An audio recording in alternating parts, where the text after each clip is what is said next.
Budget 2025 काफ़ी सारे promising factors के साथ में हमारे सामने आया है और ये हमारे पर्सनल फाइनेंस को डायरेक्टली और इनडायरेक्टली इम्पैक्ट करता है।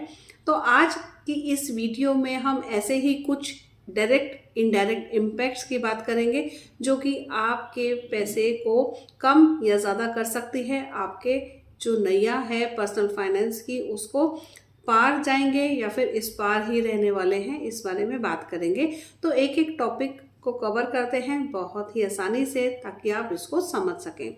तो वीडियो को पूरा देखिएगा। सबसे पहला जो हाईलाइट है वो है हमारा इनकम टैक्स। इनकम टैक्स हमारी सभी की पर्सनल लाइफ को काफ़ी ज़्यादा इम्पैक्ट करता है, तो इनकम टैक्स सबसे इम्पॉर्टेंट है। ओल्ड टैक्स सिस्टम जिसमें कि कोई चेंज नहीं किया है। ओल्ड टैक्स सिस्टम में जहां पर हम बहुत सारे एग्जम्पशंस लेते हैं, जैसे एटीसी में 1.5 लाख रुपए की जो टैक्स का बेनिफिट होता है वो हम लेते हैं और एटीडी में भी लेते हैं और बाकी सारी काफ़ी सारी उसमें हम एग्जम्पशंस लेते हैं, तो वहाँ पर कोई भी चेंज नहीं किया गया है।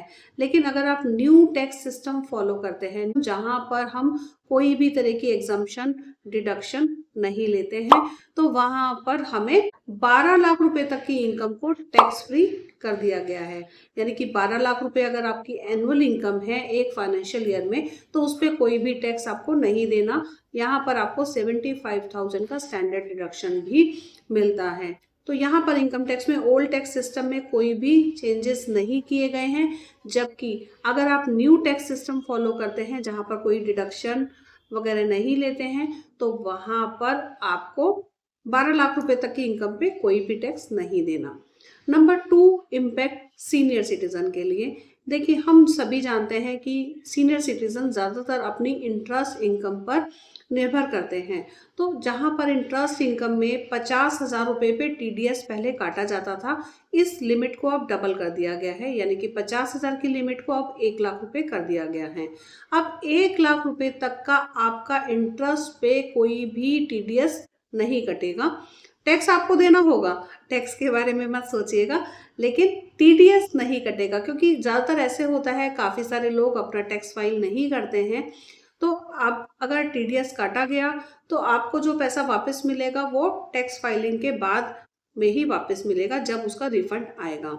तो अब इस लिमिट को 1 लाख रुपए कर दिया गया है, जो कि पहले 50,000 रुपये थी। अब तीसरा जो इम्पैक्ट है वो है रेंटल इनकम पर। देखिए, रेंटल इनकम जहां पर पहले 2,40,000 रुपए की रेंटल इनकम होने पर टीडीएस काटा जाता था, अब इस लिमिट को बढ़ाकर 6 लाख रुपए कर दिया गया है, क्योंकि यहाँ पर 2,40,000 पे आपका टीडीएस कटता था। अब इस लिमिट को बढ़ाकर 6 लाख रुपए हो गया है, तो 6 लाख रुपए तक की रेंटल इनकम पर टीडीएस आपका नहीं कटेगा अगर आप इसके विद इन हैं, और जैसे ही 6 लाख रुपए होगा तो वहां पर टीडीएस काटना लाजमी हो जाता है। तो वही उसका भी सेम रूल है, क्योंकि जब आप टैक्स फाइल करेंगे तब आपका रिफंड आएगा, तभी आपको आपका पैसा वापस मिलेगा अगर आपकी टैक्सेबल लिमिट इसकी कम है। तो एक और बहुत बड़ा इम्पैक्ट है enhancement of TCS limit on LRS. LRS यानी कि लिबरलाइज्ड रेमिटेंस स्कीम के अंडर में आरबीआई के गाइडलाइंस के अनुसार कोई भी व्यक्ति 2.5 लाख रुपए तक अब्रॉड अपना ले जा सकता है एजुकेशन या फिर पर्सनल यूज के लिए। पहले जो मैक्सिमम लिमिट थी वो थी 2.5 लाख रुपए पर पर्सन। अगर 7 लाख रुपए से ज्यादा यहाँ से बाहर जाता था तो उस पर 5% का टैक्स यानी कि टीसीएस काटा जाता था, लेकिन इस थ्रेशोल्ड को बढ़ा दिया गया है, अब इसको 10 लाख रुपए कर दिया गया है। इससे फर्क क्या पड़ेगा, क्योंकि जो स्टूडेंट या फिर कोई भी अगर बाहर जा रहा है उसको पैसे की ज़रूरत है, तो वहाँ पर पहले टैक्स को ज़्यादा देना पड़ता था, यानी कि 5% का लिमिट था 7 लाख रुपए तक। अब इसको बढ़ाकर 10 लाख रुपए कर दिया गया है, जिससे टैक्स लोड कम होगा।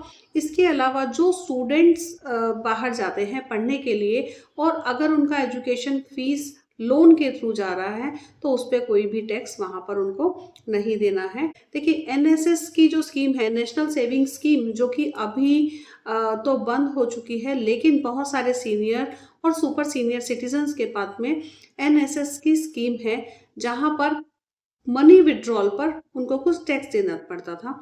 लेकिन अब अगर आप अगस्त 2025 और उसके बाद में अपना पैसा निकालते हैं, तो जो भी विड्रॉल आप लेंगे, यानी कि जो आप अपना पैसा विड्रॉ करेंगे, वो उसको टैक्स फ्री कर दिया गया है, जो कि बहुत ही अच्छी रिबेट है सीनियर सिटीजन्स के लिए। इसके अलावा एनपीएस वात्सल्य की स्कीम जो लॉन्च की गई थी, उसमें कोई भी चेंजेस नहीं किया गया है, क्योंकि एनपीएस वात्सल्य में अगर जो बच्चा मेजर हो जाता है और उसमें वो विड्रॉल लेना चाहता है, तो नॉर्मल एनपीएस के रूल्स ही लागू होंगे, जैसे कि पहले भी हमने इसके बारे में बात की। अब इस बजट में निर्मला सीतारमन जी ने यहाँ पर सेंट्रल केवाईसी रजिस्ट्री को लॉन्च करने के लिए बात की है। केवाईसी करने में जो भी प्रॉब्लम होती थी, वो फ्यूचर में आपको देखने को नहीं मिलेंगी। तो ये थे हाइलाइट्स बजट 2025 के।